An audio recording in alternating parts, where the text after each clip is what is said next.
This is how you grow a continuous supply of bush beans in a single 10-inch pot using 3 simple steps. And the #1 harvesting mistake that stops new pods from forming is at the end. Now, a lot of people think you need a big garden bed or a wide patch of ground to grow beans worth eating. You really do not. A single 10-inch pot on a balcony, a back step, or even a sunny windowsill is all you need to keep fresh beans coming to your table. I have been growing beans in containers for more years than I can count, and once you learn how they work, they are one of the most generous plants you will ever tend. Let me walk you through this the right way. Step 1 is getting your container and your soil right from the beginning. Fill a 10-inch pot with a good quality potting mix, not garden soil from the yard. Garden soil compacts in a container and suffocates the roots. A light, well-draining potting mix gives the roots room to breathe and the water room to move. Once your pot is filled, you are going to sow 4 seeds, placing each one about 1 inch deep.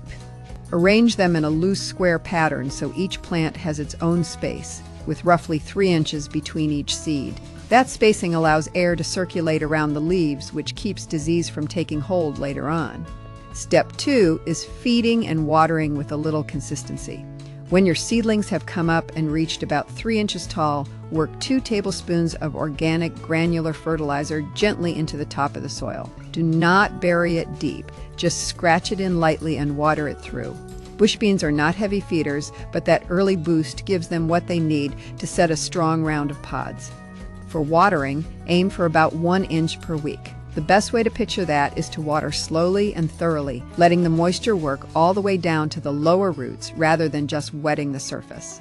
Consistent, deep watering makes a big difference. If you water a little every day, the roots stay shallow and the plant stays weak. Water well, let it drain, and then wait until the top inch of soil feels dry before you water again. With this kind of care, you can expect your first pods to be ready to pick around 55 days after planting, and a healthy pot managed this way can give you close to 2 pounds of fresh beans in that first harvest window. Step 3 is staying on top of the harvest itself, and this connects directly to the #1 mistake I want to tell you about at the end.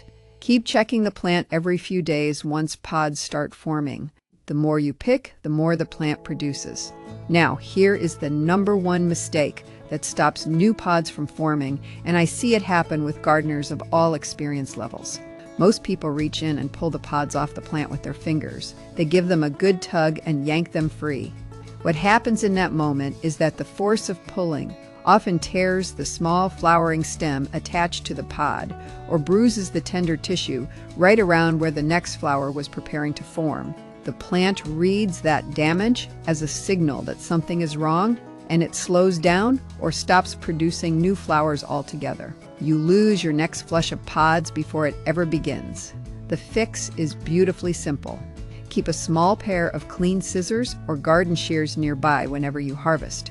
Snip each pod cleanly at the stem rather than pulling it. That clean cut leaves the surrounding tissue undisturbed and tells the plant that everything is fine. It responds by pushing out the next round of flowers and pods right away. That one small habit change can keep your plant producing for 4 weeks or more, beyond what most people manage to get. If you want to know how to get the most food possible out of a small growing space, this channel covers practical container gardening methods every single week.